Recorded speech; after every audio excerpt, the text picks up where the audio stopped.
The broadcast is now starting. All attendees are in listen-only mode. Good afternoon, everyone. My name is Joe Bacella, Director of Client Success with Chaikin Analytics, and I'd like to welcome you to our presentation of Overcome Fear, Start Making Money. Our presenter today is Sandy Chaikin, co-founder of Chaikin Analytics. Throughout our presentation, please submit your questions using the GoToWebinar chat window. We'll hold a brief Q&A session at the end of today's presentation. This webinar is being recorded, and a copy of which will be sent to all of those who have registered for today. Before we bring on Sandy, I'd like to bring on Josh Levitan from Cyber Trading University to the webinar. Josh is the senior instructor at CTU, known for his post-market updates. Now I'll turn it over to Josh. Hey, Joe, thank you so much for the warm introduction, and thank you guys for having us here as well. Well, welcome, and once again, my name is Josh Levitan, one of the senior instructors here at Cyber Trading University. I thank you so much, Sandy, Joe, Michelle, and you guys as well for attending this webinar today. So I'll go right on ahead. I won't beat around the bush, and we'll get right to it. So Sandy Chaikin here is the co-founder of Chaikin Analytics, a groundbreaking stock research and analyst platform. With no prior experience, Sandy started investing in 2012 with Chaikin Analytics and built a killer portfolio that continues to outperform the S&P 500 and most money managers. Sandy is living proof that you don't have to be a financial expert to pick winning stocks and manage your own portfolio. Thousands of investors attend her industry events and weekly webinars on fearless investing by following the Chaikin 5-step method. By following that, the NASDAQ.com, Daily Worth, and Elevate all feature Sandy's investing articles and analysis. So now, Sandy, I'll turn it right over to you.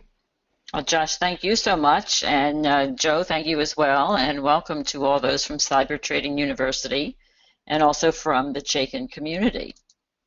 So a bit of housekeeping before I get started with the presentation is that Chaikin is not a registered broker-dealer or investment advisor, either with the U.S. Securities and Exchange Commission or with any state securities regulatory authority. I'm going to skim through this.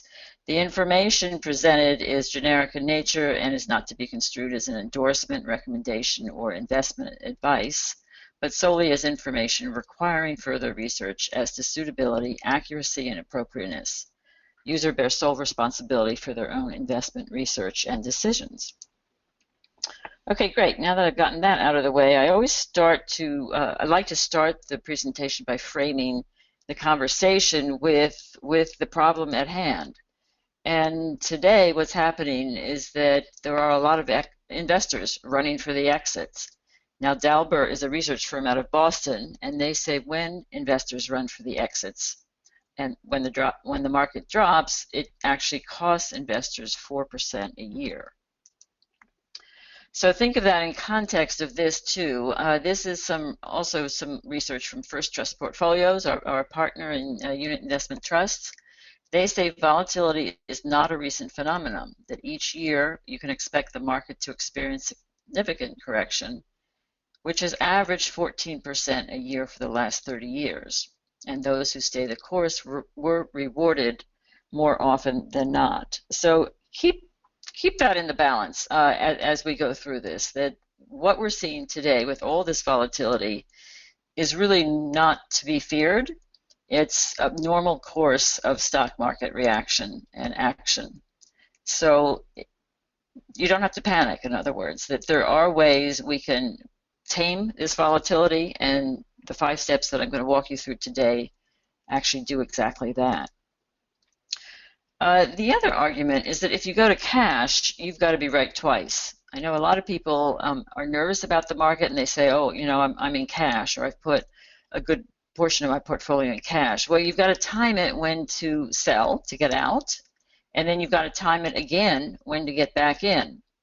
And in either case, you're fraught with error because it's impossible to time the market. I mean, even the biggest stock market gurus say you can't time the market. So let's put this in historical context. Many ways to look at the S&P earnings over time. And the average comes out by everyone's record to be about 7% a year. I use this quote from Warren Buffett because he's also agreeing with the 7% annual return. He says for the period 1950 to 2009, adjusting for inflation and dividends, the average annual return for the S&P 500 comes out to exactly 7%. So keep that in mind too, that a market corrections of 14% a year are normal. We're only down 9% this year, and that also on average the S&P 500 can return 7% a year. So let's look at mutual funds, because some people we know invest in mutual funds. Mutual funds have fees associated with them, but in addition to that, many are posting losses of 20% or more, which really goes into bear market territory. Bear market is considered down 20%. Remember, we're only down 9% so far this year, so we're not even close to a bear market, even though you hear a lot of that rattling on the financial news shows. So let's take a look at the landscape of mutual funds to see if that might be a good place to put our money. Well, PIMCO Emerging Markets is down 54% since the May peak. Templeton Foreign is down 37% with a hefty almost 6% sales charge. Vanguard International Value Fund is down 34%. Dodge & Cox International down 40%. Dodge & Cox Stock Fund down 24%. So overall, this is not a great showing. So our solution to all this is to invest in individual stocks. And that's what we're going to be talking about the next hour or so on this presentation. But not just stocks that are familiar to you, but I call these the hidden gems. These are stocks you've probably never heard of, unless you're a woman, you've heard of Michael Kors. But you probably haven't heard of Atmos Energy or Entergy or Erie Insurance or First Solar. But these are the types of stocks that I'm going to show you how to find, because these are the ones that are up this year. For instance, Atmos Energy is up 11% this year. Entergy is up 4%. There's one, I don't have the logo here, but it's Nice Source, which I'm going to be talking about. It's up 10%. So, and Kors is up 24%. So these, you can realize profits and you can find these winning stocks. It's a crowded landscape with all the losers, but it is possible to find the winners, and that's what we're going to be going through in the next hour. So I follow the creed of what Warren Buffett says, and he says investors should be fearful when others are greedy, and greedy when others are fearful. Well, there's a lot of fear in the market right now. Fear leads to selling. And when you sell, the demand for the stock is reduced. There's more inventory than there is demand, which brings the price down. And that's when Warren Buffett says we as investors should be greedy. And so you do the reverse of what the sheep are doing. Basically, you don't follow the sheep. You go against the tide. Buy when others are selling, sell when others are buying. And that's the way he's realized the profits that he's gotten over the last years as the most successful value investor of our kind. So my promise over the next, sorry about the typo here, over the next 45 minutes to an hour is that you're going to discover how to overcome your fear so you can profit in a market sell-off, which is what we've been experiencing, and celebrate. I've always been a big saver, put a lot of money away into my retirement 401k plan. I'm going to be showing you examples today from my 401k plan of actual trades and investments that I've made. But recently, I've also used some of these profits to celebrate, and it's really important that we do celebrate along the way. These are pictures of some of the vacation places that Mark and I have gone to. We went to Turkey, which is right on the Aegean Sea up at the top picture. 2 years ago, that was all on the profits from one stock alone. That was Southwest Air.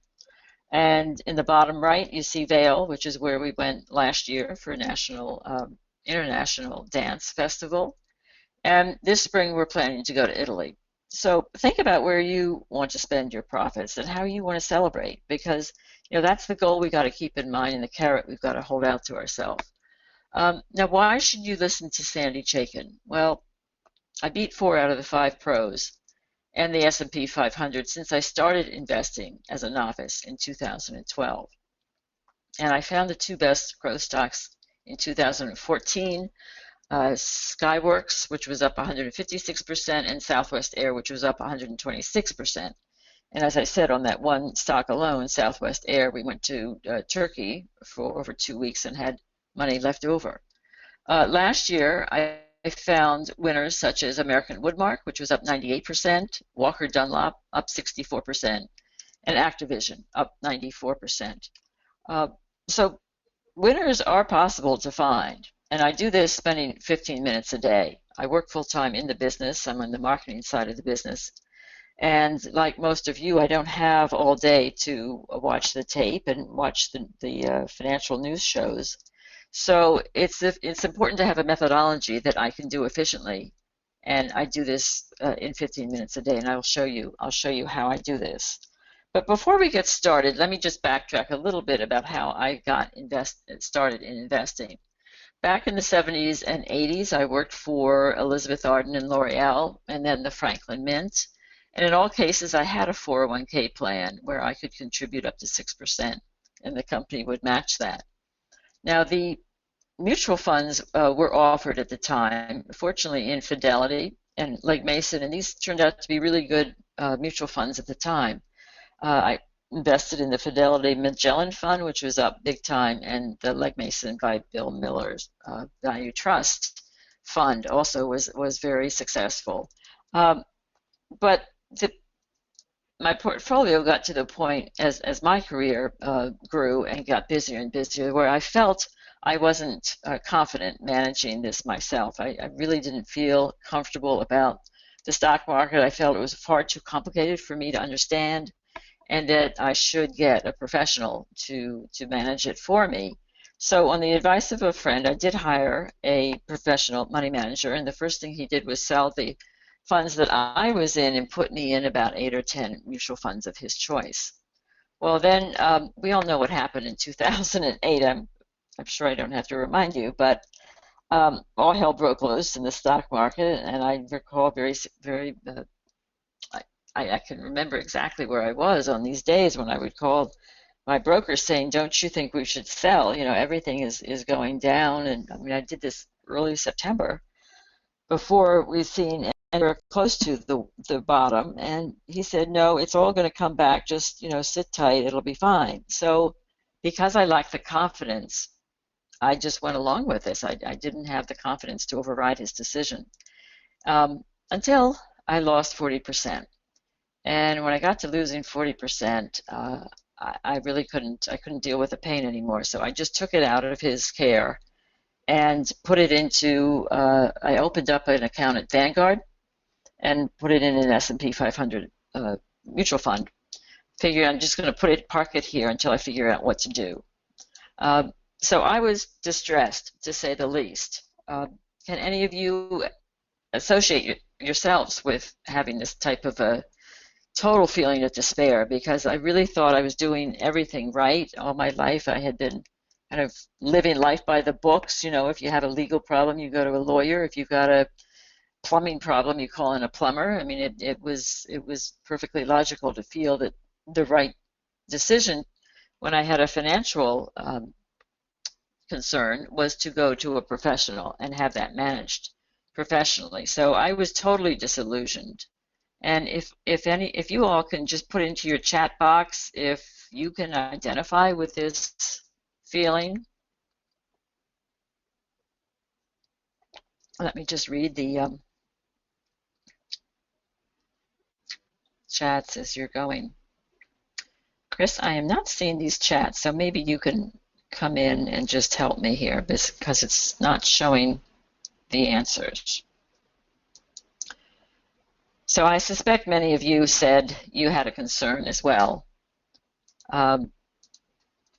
So I resolved to take control, and I did that by taking the money, as I said, out and starting up a Vanguard S&P 500 account. So now I'm in control. Everything's good. I've grown back the portfolio threefold. since I took it back in 2009, and everything is on the up and up now. So all good. Let me just advance to the next slide here.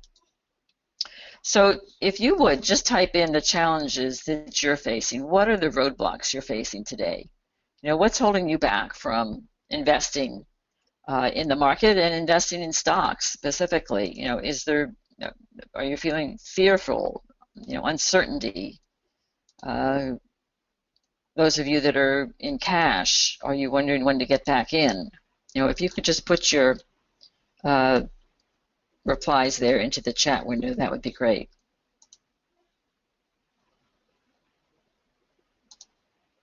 Okay, I see a lot of fear. I see a lot of uncertainty, apprehension. You want to protect your capital. Sleepless nights. Yeah, unfortunately, a lot of people have sleepless nights. So all of those I'm going to be addressing in the coming hour. A number of you said you lack time, and I totally identify with this because I always say we're in a time-starved economy right now, where nobody that I'm aware of has enough time to do what they want to do in the day. With this digital world that we live in, there's just things are happening so quickly, and there's so much coming at us that what we do at Chaikin Analytics is solve the information overload problem by succinctly putting stock analysis into something that's very easy to understand. And Cheryl recounts it positively here, saying she's an individual investor. There's not enough time in her day to do the work Chaikin puts before me in minutes. I am wowed. So what we're going to be talking about today is the Financial Freedom Fast Track, and this is all powered by Chaikin. And the examples I'm going to be showing you today are from our iPad application. The platform is also available on the web in a browser, and the examples, as I said earlier, are mostly from my portfolio, except for the bearish stocks, because I really don't own bearish stocks. So today I'm going to show you how to get in control yourself. You know, for those of you who put fear in that chat box, take heart, because I'm going to give you the 5 steps to overcome that fear and be in control and confident instead. So here are the 5 steps that we're going to be going through today, and I'll go through each one by one with some examples. So the first is the proven methodology. Now, the proven methodology that we believe in is the Chaikin Power Gauge rating. This is a 20-factor model that my husband Mark Chaikin created. And what this does is it looks at the potential of a stock over the next 3 to 6 months. So it's giving you a read from very bullish to very bearish on how the model thinks this stock is going to perform over the next 3 to 6 months. So it's very simple, as you can see here. But there's a lot more going on that meets the eye. The model itself is made up of 4 components, and these are the different kind of disciplines that the different investors use in different importance. For instance, Warren Buffett puts a lot of importance on financial metrics, whereas Jim Cramer puts more emphasis on earnings performance. Each of these 4 components then is made up of 5 factors. So there is a total of 20 factors in this model. It combines both fundamental and technical indicators, which is rather unique. Most models are either one or the other. Now, how did this all get started? Well, I told you my story of losing 40% in 2009, which is about the time that Mark and I got together. And he said, you know, once I took the money out, he said, you know, you've taken the money out like millions of investors have done. They've literally taken billions of dollars out of the market and put it into self-managed accounts. So the proliferation of the Vanguards and the Fidelities that had self-managed accounts, you know, they were growing like Topsy, whereas the traditional brokerage firms were feeling the heat of a lot of money exiting. So those of us that had taken money out of traditional brokerage firms had put it in these self-managed accounts, but we really didn't have the knowledge. Nothing had changed. I didn't have any more knowledge about how to invest. and I didn't have the tools to invest. So he said, look, I'm going to come out of retirement. He has sold his company to a division of Reuters back in 1992, and he was in retirement. He said, I'm going to come out of retirement. And the same discipline that I applied when I created tools for professionals to invest in, I'm going to apply that to individual investors as well, so that you guys now can trade with the same information, once available only to the pros. So it took him a couple of years, but he went through over 200 factors, testing them, boiled it down to these 20. And these are the 20 that are rolled up then into these 4 components and to the overall rating in general. So the ones in red are the ones that I feel are in a particular importance. So you can drill down and get a rating on any of these 20 factors, but for me, I consider that information overload. So what I do is I look at the overall rating on a stock, and when I'm investing and looking and shopping for a stock, I only want stocks that are very bullish. So that limits the playing field right away. And then what I do is I drill down on these factors, and I want a bullish price to sales ratio because that's what you pay for $1 of revenue. And if you're paying too much for $1 of revenue, it's going to be hard to make that money back up. You're basically overpaying for a stock if that price to sales ratio is bearish. So I like that to be bullish. The other 2 factors that I put importance on are under expert opinions. The short interests are the short sellers, and they are considered the smartest guys on Wall Street. And they will only short a stock because they think it's going to go down. And so you want that to be bullish. Just remember that green is good. It's a little bit of a converse formula here, but if the short sellers are not selling your stock, then it reads as bullish, and that's a good thing.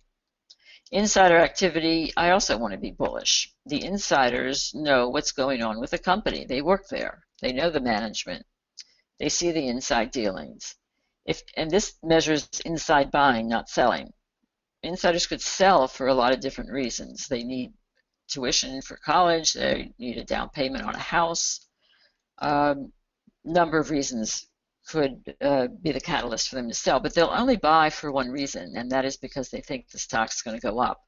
And that's what this insider activity measures. So I want that to be bullish as well. So here's a kind of a testimonial around models. Models beat human forecasters because they reliably and consistently apply the same criteria, as opposed to human beings who are swayed by emotions and opinions. So, again, we rely on the model to guide us instead of our emotions. It's objective, and it has no biases. It comes with no opinion whatsoever. So when people say to Mark, oh, well, gee, what do you think about this stock? He says, it doesn't matter what I think. The power gauge rating says X. So we really depend heavily on the model to guide us. So I told you about those 3 factors that I drill down on. This is a screenshot of an insurance stock that I own, Erie Indemnity. And when I buy something, as I say, I like the power gauge rating to be very bullish, as you can see it here. And you can drill down, as I did on financials, to the 5 factors that make that up. And you can see right now that price to sales is as bullish as it can get. So that's good. And let's look at the expert opinions. You can also see short interest is as bullish as it can get, which means the short sellers aren't betting that this stock is going to go down. So that's a good thing. And insiders are pretty much neutral, which is okay. So those are the 3 I look at, and that's how I evaluate a stock when I'm getting into a stock. I only own about 8 or 10 stocks at any given time. Beyond that, I think it's information overload. So I like to just keep it simple, 8 or 10 stocks, and then I keep another list of what I call my watch list. And these are 20 or 30 stocks that I'm watching and just waiting for the right time to get in, or waiting until I have some cash available to get in. So why should you believe in the power gauge rating? Well, we've done an awful lot of back testing and real world testing. And it all comes out over the last 16 years to say if on average you had invested only in very bullish stocks, those stocks would be up an average of almost 20% a year over the last 16 years.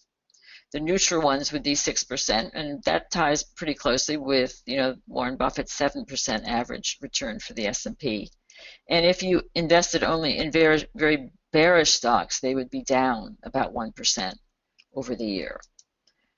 NASDAQ as well has really confirmed the power gauge rating by partnering with us to create 3 indexes based on the power gauge rating.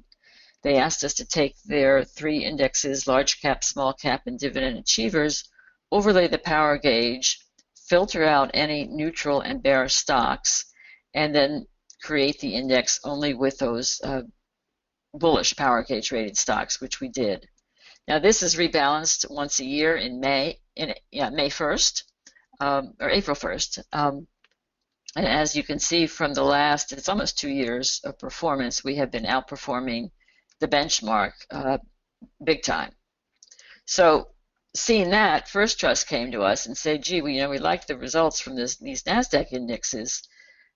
We want you to create what's called a unit investment trust, which is like a mutual fund of stocks, but that mutual fund is held for 15 months. So they also wanted something called low beta, low volatility.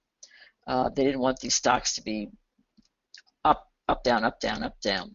So Mark put his team to work, and they came up with 20 stocks from the S&P 500. They put it into this, it's called the Chaikin Low Beta Growth Unit Investment Trust. And these salesmen from First Trust are out on the road as we speak, selling this to their clients at the money manager firms, who then sell it to their clients. So this is the first time individuals can invest in a portfolio of stocks based on the power gauge rating. So we're also quoted and seen on all the major financial media, including Barron's. On January 31st, Mike Hogan wrote up a very favorable article, a total review of Chaikin Analytics, and it was extremely positive. And from that, Arlene sent us a post on LinkedIn, social media, saying this software is incredible, the best thing for calming your nerves during these huge downturns in the market. So glad I bought this. This is not a paid endorsement, just a very happy customer. So Arlene, thank you very much for your endorsement. That's great. All right, so does everyone understand the power gauge rating? Because before I move on to the second key, I want to make sure we're all on track here. Is that making sense? Can you see how simple it is to identify a strong stock versus a weak stock? Okay, so I see a lot of yeses, so that's great. I'll keep moving then. So let's move on to our second key to finding profits, which is to play offense. Now, what we mean by that is you want to buy what we call a classic bull. You want the price, the power gauge rating to be bullish, first of all, and this ribbon along the bottom line of a stock chart is the power gauge rating for the last year, and you can see here it's mostly green. You want the price to be trending up. If you're going to be buying a stock, you want it to be going up, not down. Chaikin money flow, you want that to be strong. And what does that mean? Well, the money flow is a technical indicator Mark created 35 or so years ago on Wall Street when he was creating tools for professionals. And this measures the money coming in and out of a stock that the professionals are, the institutional investors and traders are selling and buying. So it measures institutional activity. Why is that important? Well, because they move the price. This took me a while to understand the stock market, that it's all priced on, the price of a stock is based on supply and demand. When there's an oversupply of stock, the price is down. When there's a undersupply, the stock goes up. It's not like the perfume that I marketed at Elizabeth Arden and L'Oreal, where the price is the price. Whether you buy it this month or next month or 6 months from now, it's the same price for that ounce of perfume. These prices, as we all know, fluctuate, and it's all based on supply and demand. So you want to know what the pros are doing, because that's where the price, they're the ones that are able to move that price up and down. As you can see here with Atmos Energy, it's very green, which means the professionals are buying the stock, which is, you can see it's reflected in the price popping up like that. So you want this to be green, not red. And you want relative performance to be strong. Now this is another Chaikin proprietary indicator, this red-green heat map here. And what this does is measure the performance of this stock relative to the S&P 500. And you'll notice I use the S&P 500 as my benchmark of how I read my performance. And it's a common benchmark for a lot of investors and professionals to use. So if you want to outperform the S&P 500, and why wouldn't you? Otherwise, you should just buy an S&P 500 index fund and be content with average returns. But I always want to outperform. I want to do a lot better than the average. And this is what you want to look for when you want to outperform and do better than the average. So I referenced how a stock price moves. And this also helped me learn how to gauge how a price moves. This was created by a gentleman, Dr. Wyckoff, 95 years ago. And it still is relevant today, just as money flow is 35 years later. I mean, people are people. We do what we do, whether it's now or 100 years ago. But a stock price takes on this type of a pattern. It goes sideways for a while, it breaks out and pops up, it comes back a little bit, goes up again, sideways, up. So I call this zigging and zagging. And when you're looking to buy a stock, you want to buy that stock when it's in one of these throwback methods. You know, you don't want to buy it when it's up here. This is a higher price, and it inevitably will pull back. And there's an indicator we have that'll help you identify this, which is this overbought, oversold right here. So in other words, you don't want to buy this stock when it's up here, because you can see up here it's way high. It's at an all-time high. You want to wait for it to pull back, which it inevitably will. It may not pull back as much as you'd like it to, but inevitably it will pull back, and you want to wait for this to come down and be in one of these dipping phases. And as you can see, that relates to these lower prices here. Here is this dip, and it relates here, whereas this peak is up here. So you want to buy them down here, and if you're selling, you want to sell them up here. So this is one of the hidden gems. This stock I've been talking about since November. It's up 11% this year. Remember, the S&P 500 is down 9%. So there's like almost a 20-point swing on this. You know, this is the type of winner you want to identify early on and get into. Power gauge rating has been strong since August. You can see relative strength to the market. This stock has been outperforming the market since the same time frame, and money flow has been going in. And look what happens when these three things align. Then the stock really takes off. And you can see how the big money coming in now has really accelerated the price move. So what I look for is this pattern, you know, of all this green. And if I'm going to buy a stock, I want the rating to be at least bullish, usually very bullish. I want those three factors to be strong in the bullish camp.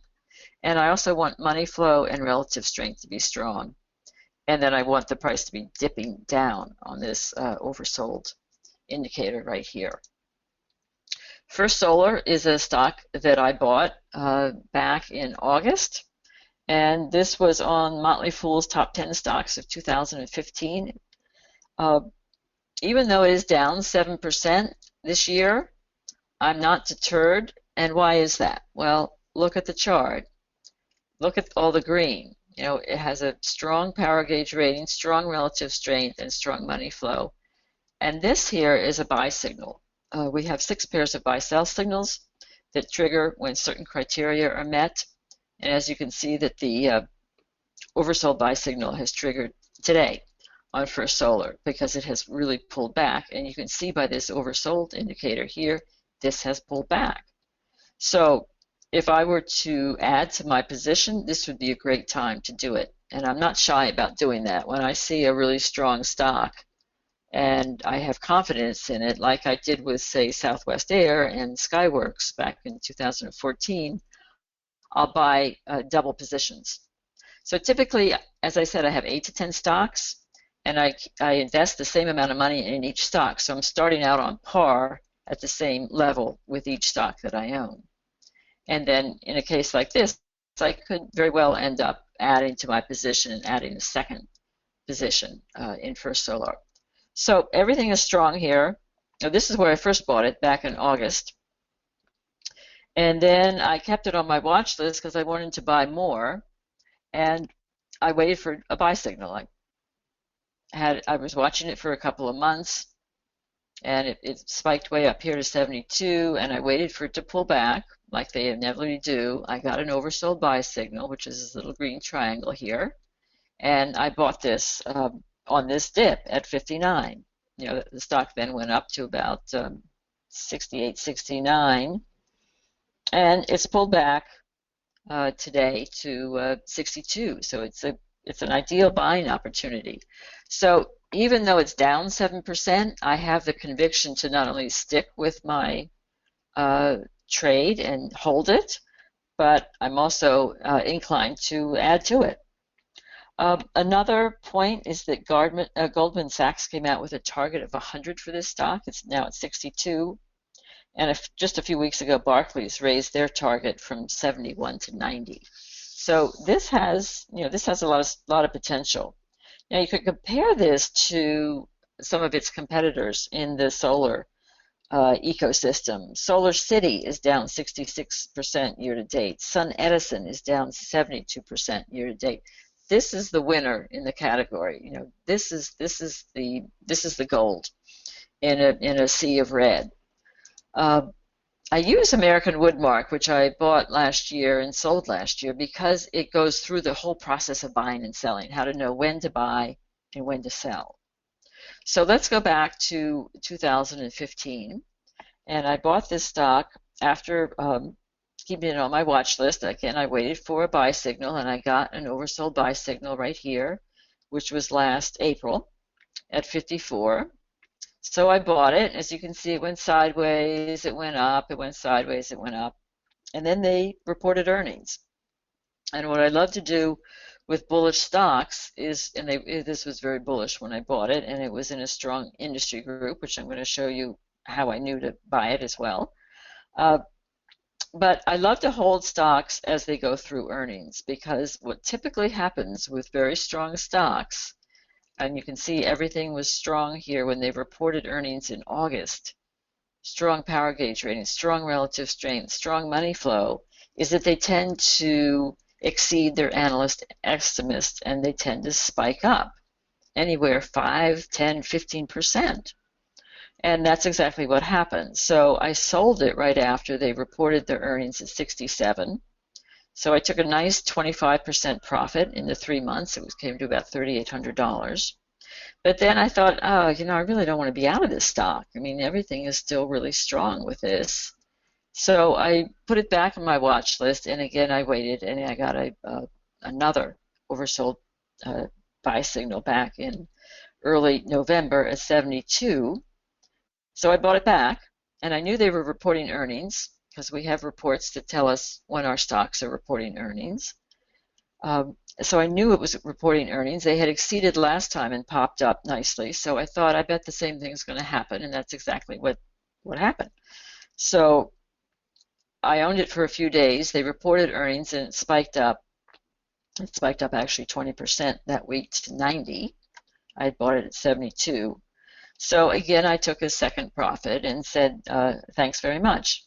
So did I buy this back? Well, no, because things change. This red line, I put it here. This isn't part of the chart, but I just added this to make this really clear, kind of a line in the sand of when things turned against the stock. Power gauge rating in early January turned neutral. And then you can see relative strength turned neutral and then negative. And look at all this money coming out.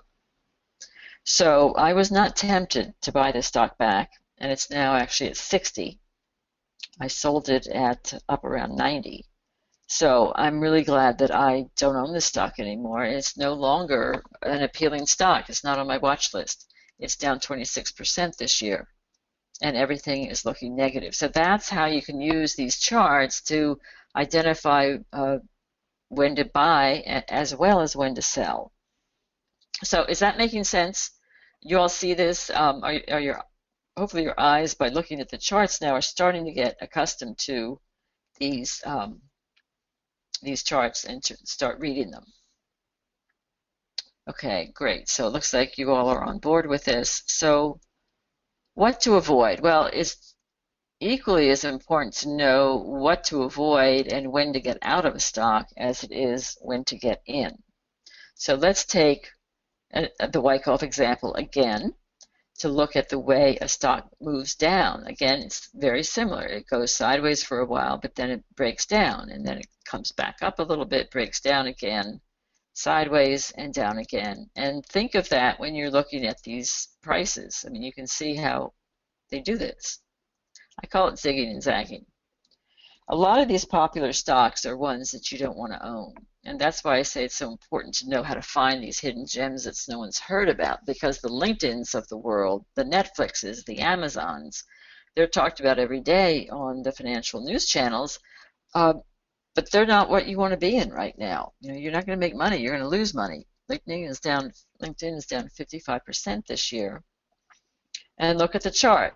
You know, for the most part, it was bearish. It had a little positive reprieve in here when it did spike up a little bit, but then it pulled back almost immediately.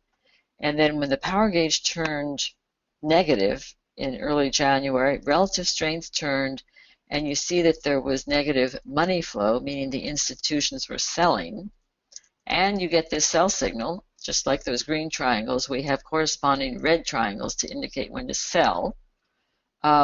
That would have been a great time to have gotten out of this stock if you owned it at around, 205. It's now 103.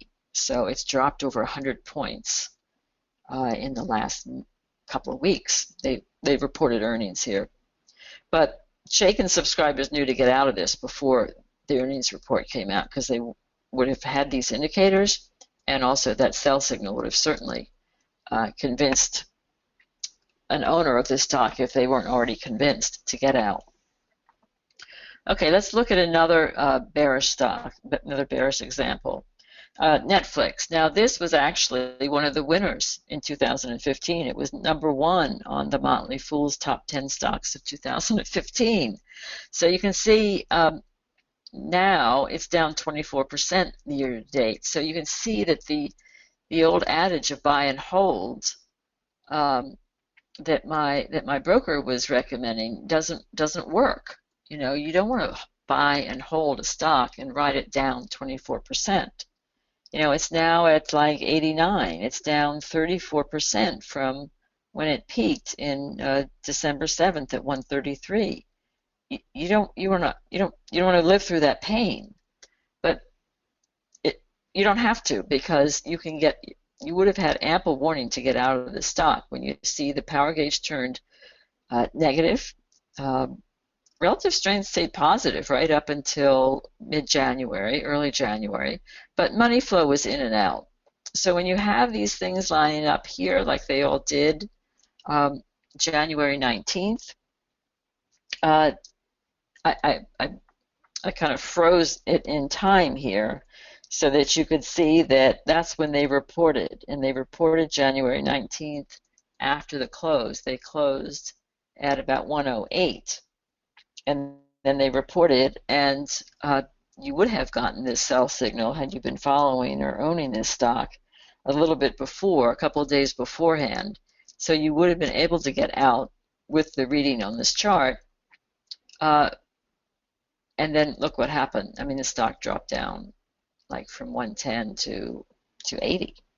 It's now at 89. So it's down 20% since it reported. I mean, this is not fun stuff to live through. So that's why we rely on these indicators so heavily to guide us. Another example is Amazon. Now, Amazon was #2 on Motley Fool's top 10 stocks of 2015. It was up 118% last year. And like Netflix, it's down 25% this year. So clearly, you know, what worked last year isn't working this year. So you can't just kind of say, oh, well, you know, it was a great winner then, and because it was a winner then, I'm going to hold on to it, and because I think it'll come back. You know, that just doesn't work anymore. You know, use these indicators to get you out and put your money into the Atmos energies or the Entergies, you know, or the stocks, you know, like for Solar that have a strong potential and are likely to outperform the market and go up significantly in price. So the power gauge here for Amazon turned bearish early January, January 11th, when the stock was 619, and then it triggered this sell signal right here at 635, and then they reported earnings, and it just tumbled down, and it's down what, over 100, almost 100 points since you got that sell signal. So I mean, you don't want to live through the pain of losing 95 points on a stock you own. You know, it just can't. It's devastating. Do any of you own this stock, either Amazon or Netflix? And can you see how this would have helped you get out had you been subscribers to Chaikin?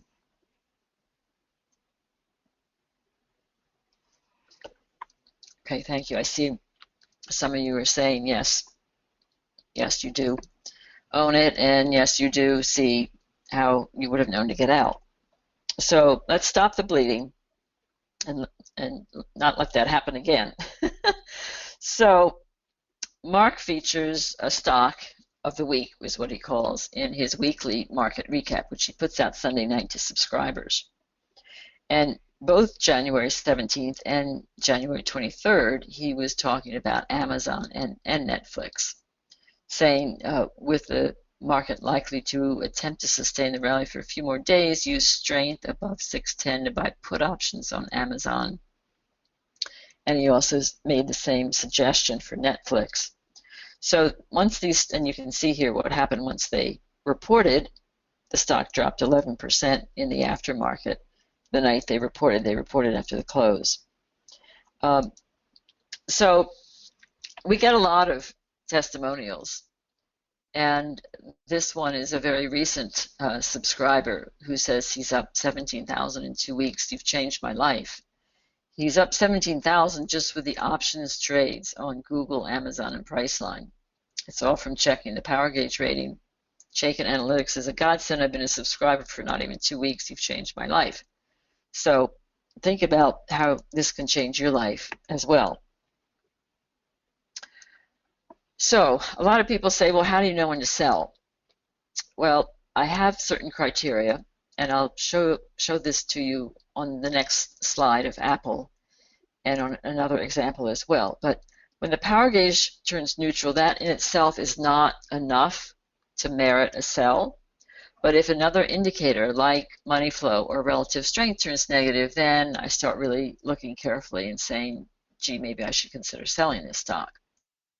Certainly if I get a sell signal, and there are 6 pairs of sell signals. So when I get one of those little red triangles, and we get a report every morning on my stocks. I get a report every morning on my stocks that tells me if there have been any buy-sell signals triggered or any other meaningful activity that could affect the price of the stock.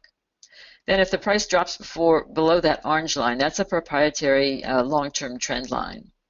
And I'll show it to you in an example in the next chart. Or if the price drops by 10%, I don't put stop losses in because of the cascading effect that it has had in prices like August 24th, when the intraday price of the Dow changed by 1,000 points.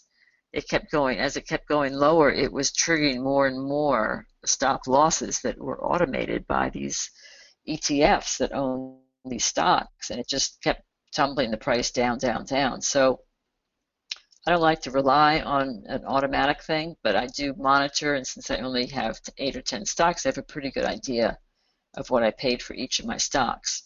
So let's look at Apple, because Apple is everyone's favorite stock to own, and it is actually the most favored stock of individuals as well as institutions. But Apple was down 3% last year in a flat market, and it's down 10% this year, which is about mirroring what it is. Now, I've been showing stock charts of Apple since the spring, so almost a year now, saying this stock is going sideways. This is not where I would invest my money. Neutral power gauge rating, negative money flow, that's not a compelling argument to stay with the stock or get into it.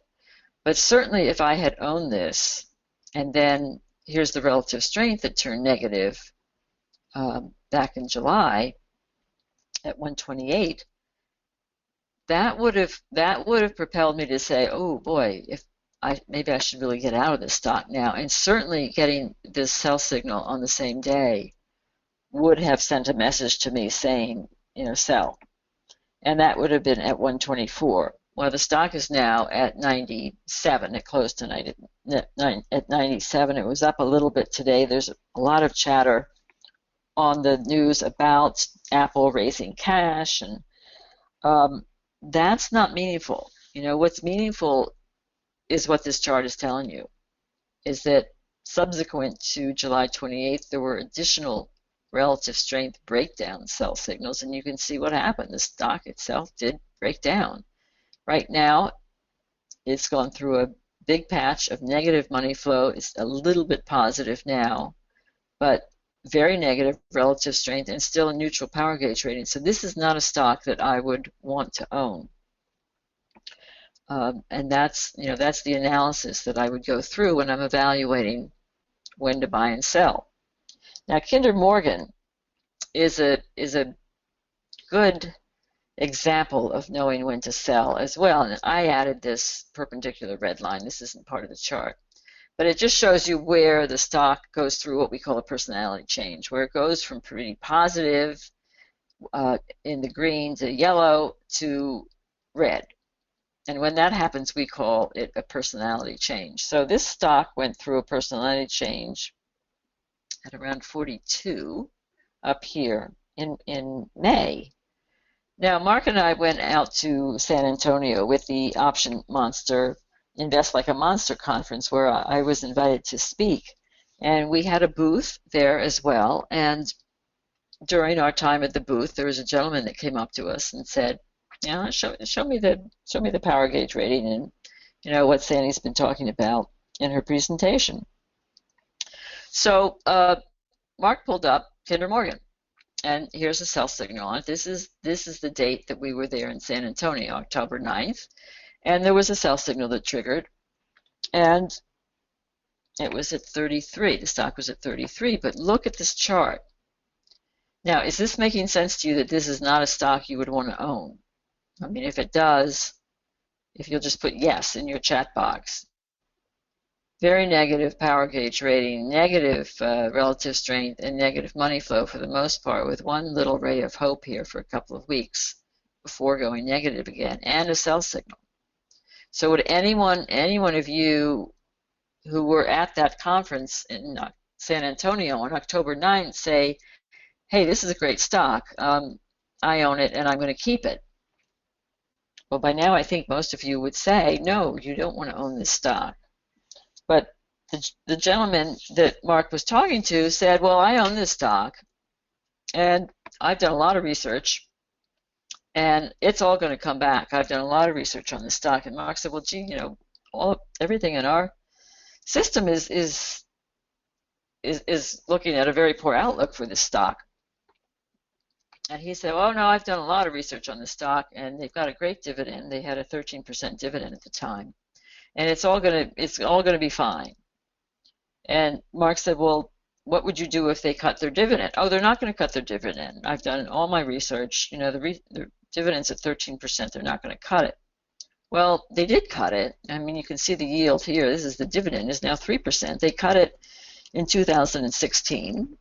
Because how could they sustain giving out money as a dividend when the price goes down to 15 from, starting up here at, what did I say, 43?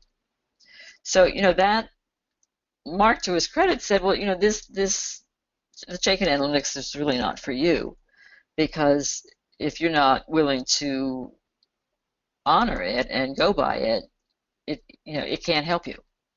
So I don't know whether he still owns this stock now at 15, but I hope he got out before it got way down to 15. But the lesson the lesson is don't try to outsmart the model. And I've seen a lot of very experienced investors when they first started using it.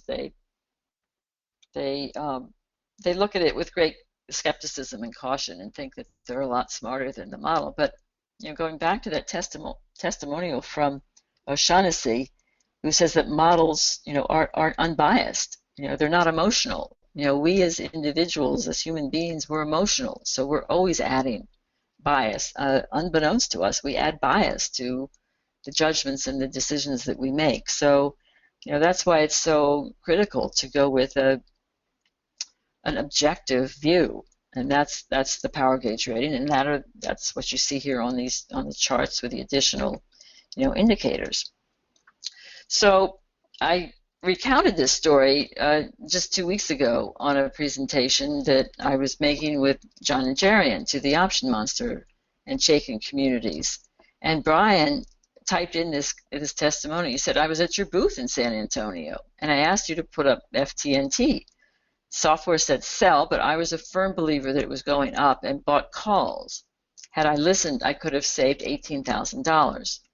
Well, Brian is now a firm believer. You can be sure of that. And here's FTNT, and this red arrow indicates October 9th when we were with him in San Antonio. So, looking at this, here's your sell signal. You could have gotten out up here, and now the stock is tanked all the way to 24. So, it's down 23%, 23% year to date. You do not want to be in stocks like this. Okay, so how do you find the winners? I'm going to move on now from identifying the bearish stocks, quickly going into industry groups, how you find the strong stocks in the strong industry groups, because independent research has shown that if you invest in even average stocks in strong industry groups, they will outperform the strongest stocks in the weakest groups. So we rate these industry groups. There are 65 industry groups. Each stock is put into one of those industry groups, and then we rate them based on the power gauge rated stocks versus the strong stocks versus the weak stocks based on the power gauge rating. So right now you can see the top industry groups are in utilities. And these are kind of the safe havens that people go to when there's volatility in the market. So these are the strongest industry groups right now, followed by insurance, home furnishings, So how do you find these? Well, you can go into that industry group list and sort by stock. Click on each of those industry groups and then drill down into the individual stocks. Or we've launched something really, I think this is so fabulous. I love this feature.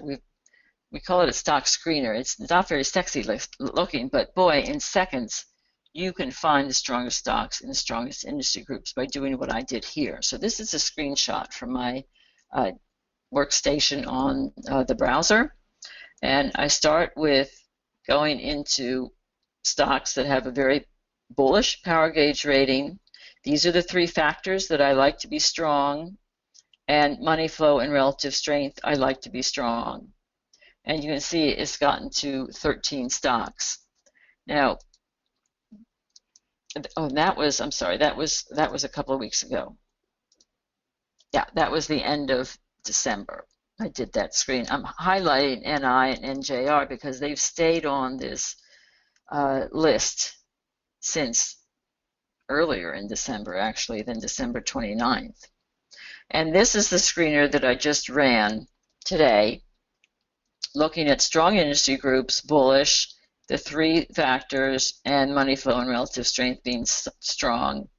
And you can see I start out with a universe of 220 stocks, and each time I add something, it drives the number down to a total of 6 at the end. And again, here's NI and NJR on this same list of stock contenders. So I've started out now with a universe of 3,000 stocks from the Russell 3000, And literally in seconds, I have a list of 6 strong candidates.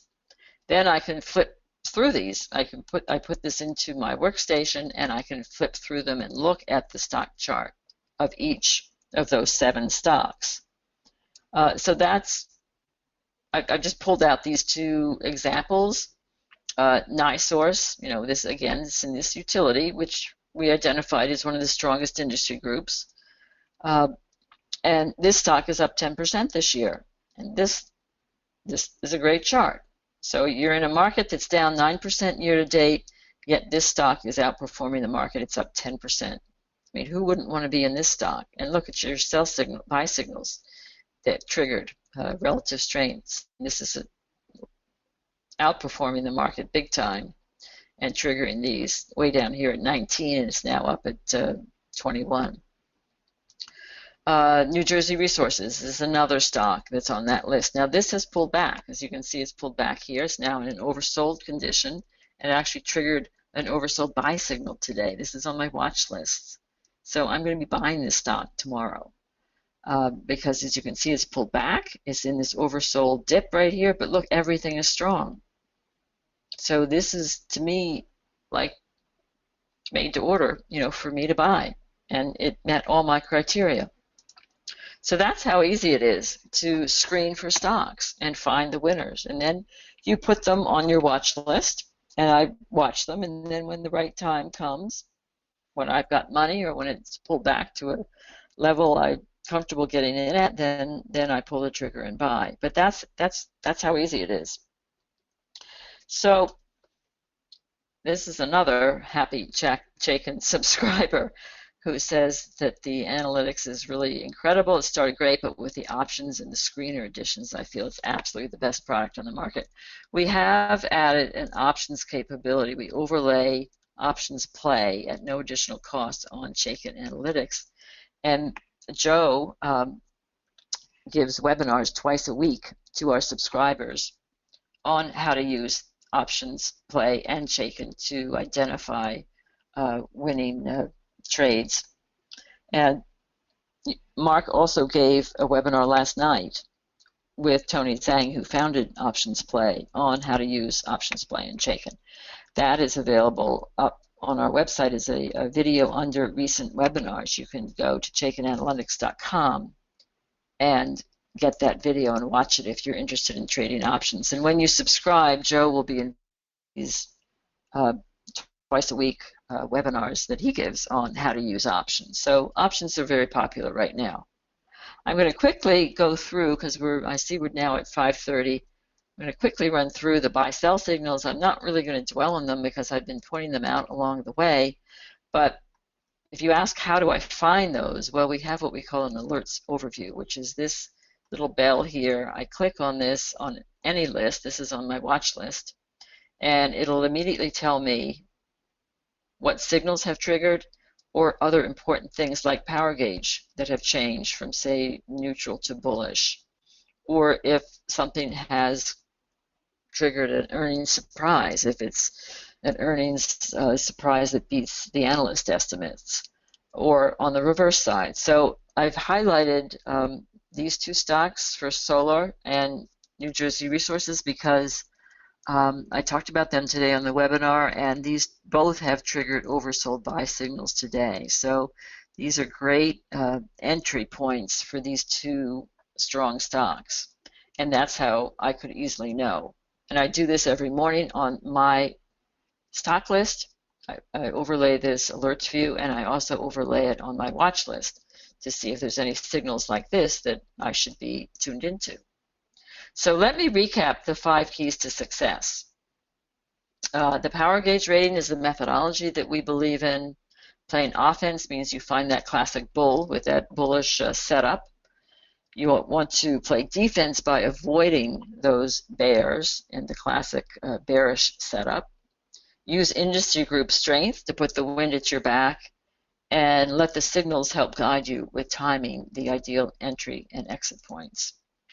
So we're at 5:30 right now. I'm going to ask you all, I like to show the example of Southwest Air and how I knew to buy it when I did and sell it when I did to make those profits that enabled Mark and I to go to Turkey for 2 weeks on that one profit alone.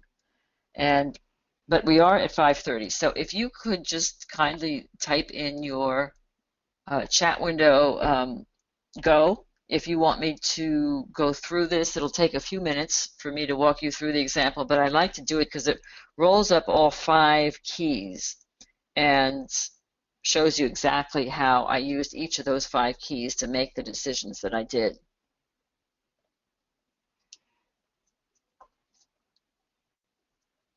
Okay, great. I'm seeing a lot of yeses and goes, so that's great. Thank you all. I'll do this very quickly. All right, so transportation air back in 2014 was one of the top 3 industry groups. So I had scrolled through that group because I was looking for something to buy, and I identified Southwest Air because, as you can see here, it had everything going for it in green. So I put it on my watch list, and then I waited for it to pull back. I put it on my watch list right around here in April, May. And then I waited for it to pull back, which it inevitably did, and I bought it at 25. So now we're still in 2014 here, going into the fall of 2014. There were a number of buy signals, so I really liked everything I saw here. And as I told you earlier, I'm not shy about buying a second position in a stock that I feel really confident in. So I bought a second position here on the strength of this buy signal, and this was at 33. Well, then came the fall and the Ebola crisis, and I don't know if you all remember, mid-October of 2014 was the first outbreak of the Ebola patient in Dallas, Texas. That was the first case in the United States. So there was panic and fear, just like we've been experiencing January and February of this year for different reasons, but there was panic and fear. And what do people do when they panic? They sell. So the institutions were selling, everybody was selling. The stock dropped down to like 28. And I'm looking at this saying, there's nothing wrong with Southwest Air. Nothing's changed in their business or their model. And everything is still strong. So I'm going to use this as a buying opportunity. So listening to Warren Buffett, who says to be greedy when others are fearful, I was greedy and I bought more in here at 33 again. So I now have like 3 positions on this. And as Mark is recounting this story in a meeting he had with a hedge fund, they were saying, oh yeah, we owned Southwest Air, but we sold it down here at 28. So the hedge fund, which is investing money for clients who pay them to invest it, pay a fee, is selling it at 28, on the way to 45. Whereas I'm, with Chaikin Analytics, knew to hold on to this, not only hold it, but buy more. And I had the confidence and the conviction to buy more because of what I'm looking at right now. So along comes the fall. Wait, I'm sorry, we're into the fall, and then we go into January and February. And let me just go to the next chart. So this is early of 2015, and it still is going sideways. And I'm thinking, boy, I've got a lot of money in this. Power gauge had just turned neutral, so I thought I better take some money off the table, and I took some money off in March at 45. And then look what happens. Once the power gauge turned neutral, and then relative strength went to neutral, and then negative, and look at the money coming out, and look at the sell signal that triggered. So on April 21st of last year, when that sell signal triggered at 43, I, without hesitation, just sold everything. And you can see what happened to the stock. It dropped down to 31. So I saved myself the pain of watching a stock go from 45 to 31. Now, it's since had come up a little bit, but look, it's dropped way back down again. It's now at 37. So this is not a stock I would have been happy to own right now. But I was real happy when I owned it. So I loved it and left it. And that's really what I'm leaving you with, is you have to love them, but we're willing to leave them in a heartbeat, because you can't fall in love with the stock, because look what's happened right here. You do not want to ride that price down. It's too painful. So I'll end this with my promise that I hope you've now discovered how to overcome fear and celebrate. Take some of that money that you're going to be making and celebrate. Use it for great trips. Rex here has used just the money from his Amazon trade to cover 2 months of his vacation in Hawaii. I mean, I thought we were doing great with 2 weeks in Turkey with Southwest, but Rex funded even more, so good for him. Another testimonial says that he's made over $15,000 on 3 earnings plays, and I showed you how I like to do those earnings plays with the American Woodmark example. So he's saying he'd highly recommend the system to other investors who want to save time and improve their returns. I consider it a gold mine of profitable ideas. I like this because I always say confidence is at the bedrock of investing. And just as it was for me when I lacked confidence and didn't have the courage to override my financial advisor and sell earlier on in 2008,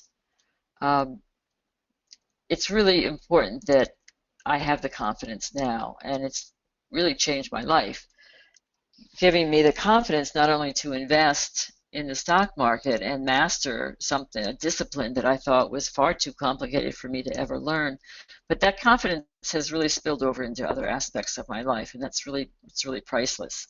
So I understand what Robert is saying here. Is he says, thanks for giving me the confidence I never had. And he sometimes wonders how people miss a tool this accurate and how it is that you give this out for free because the $1,900 subscription fee is nothing compared to the ROI you get using this tool. But stay tuned, because we're going to be offering you a special price since you have been on this webinar and registered and been with us for it. But we want you to be our next success story. And you can do that by subscribing to the Financial Freedom Fast Track, which is powered by Chaikin Analytics on desktop here and iPad. Who this is not for. Now, this is not for the gentleman in San Antonio who was happy with keeping Kinder Morgan even though it was bearish and had a sell signal, because he thought he knew more than the system did. It's not for you if that is your mentality. But I don't think, by the sheer fact that you're still on this webinar, tells me that you want to learn how to be a better investor, and we all can learn how to be a better investor. And you want to engage with tools that can really help you make more profits in the stock market. So that's who this system is for. Now, we've added the stock screener and the options play at no additional cost to our subscription price, which for the year is $1,950. The value, though, is it gets up to like $5,800. And I highlight these coaching calls because Joe gives coaching calls to our new subscribers. So when you subscribe, he will immediately get you into the next day into a small coaching class where he'll walk you through exactly what I've shown you tonight, but in more detail, and how you can use it to integrate your own trading style. And these are what we call one-on-one into the market sessions. These are additional calls you can schedule with Joe one-on-one to help you integrate your trading style with Chaikin Analytics. And I think that's just a phenomenal asset that we offer. And those who take advantage of these coaching calls and one-on-one market sessions are the ones that exceed the market performance and do really well. Those who don't take us up on the coaching or don't do as well. It's that simple. So the retail value, I said, was almost $5,900. The annual subscription price is $1,950. But we're going to add a few more things, and that's the stock screener that we've added. And we also get these added tools. These are daily updates you'll get from our Chief Investment Strategist, John Slitch, who will walk you through what he sees in the market that happened yesterday and what he sees going forward in today. So he has specific stock ideas, as does Mark in his weekly market insights. So you'll get insights from us 6 days a week, and that's all bundled into the Chaikin Analytics subscription price. So retail value is over $7,600, but when you subscribe by midnight tonight, you can take $300 off that price and subscribe for $1,650. So we hope, I think with that, this ends the webinar. I'm happy to stay on for some questions. I know Joe has been answering them as we've moved, as I've been presenting. But Joe, if there's any that you want to call out right now, I'm happy to take some of those questions. All right, let's see. How's my audio, by the way? Am I coming through clear? Yes, you are. All right, great. Just want to make sure. Let's see. There are a number of questions, a lot of great questions coming through. A lot of questions regarding signals. How about what? I know there was a question I just finished answering. It was, am I able to see a historical signal? Am I able to see when a signal was triggered in the past? Would you mind demonstrating how about for American Woodmark? I know that was a stock that had triggered a few signals along the way. Maybe just demonstrating how you can pull up the history of a stock signals. Sure. Let me get onto my platform here. Okay, so let me go into my sold. These are far more lists, but I use these to research stocks, not for my own investing. So let's go on to sold and pull up American Woodmark. Okay, so here's where it is today. Here's the chart today. Now, if you want to look at historical signals, you can overlay any of these 6 pairs and you can see, and this is what I do when I'm evaluating whether I want to trust that signal or not. I look at historically, has it been right directionally? You can see these oversold signals, it's been dead on. This one up a little bit before you wanted to get out, but for the most part, it's giving you a really good entry point. And then you can do that on each of the 6. So it just depends on which signal has triggered that particular day. But you can see here, you can look back historically and see. You can even look back over 5 years if you want, although that's a little bit harder to see the signals, but the 1-year view is a little bit cleaner on that. So that's how I use the signals. But yes, you can look at historically any of those 6 pairs and see what it's done for the last year or even 5 years if you want to go back that far. Awesome. I see there's a gentleman who I promised I would ask this question regarding First Solar. It reports earnings next week. Would you mind assessing for First Solar? I know we spent a lot of time on it already, but since they did report earnings, it looks like on February 22nd of next week, if I'm not mistaken. Okay, so I put this back on my watch list as well as my stock list because, as I mentioned, I want to buy more of it. So it's pulled back, which is really nice. Everything is a go, which is great.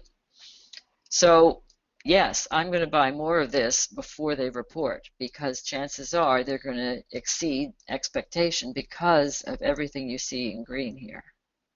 It's just like the perfect setup. Plus, it's pulled back significantly. You know, it was up here at 72. It's now trading at close tonight at 63. So this for me is and I can't tell you what to do, but for me, I'm going to buy this before they report earnings next week so I can take advantage of what I am pretty confident will be a pop in their price.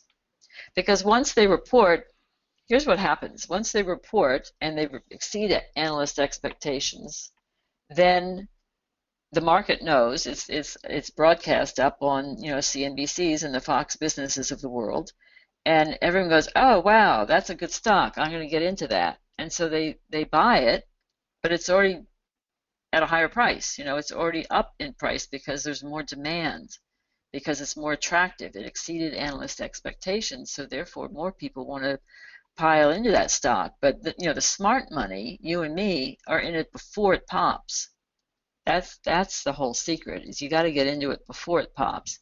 And then what happens is the smart money, like you and me, will sell it once it reaches that spike, because it usually goes up 10 or 15%. I sell it on that spike, and then I wait for it to a couple of days or maybe a week or so, and it comes back down again to another 5 or 10%, and then I buy it back.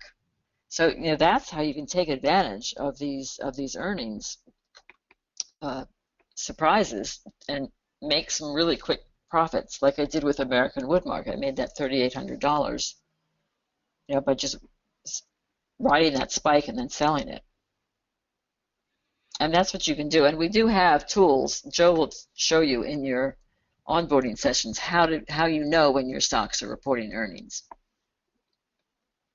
I mean, I can go to it now, but it'll take a little bit more time. And I don't know if there's other questions that, Joe, you want to I think there's move on to or not. one other that I think is really good.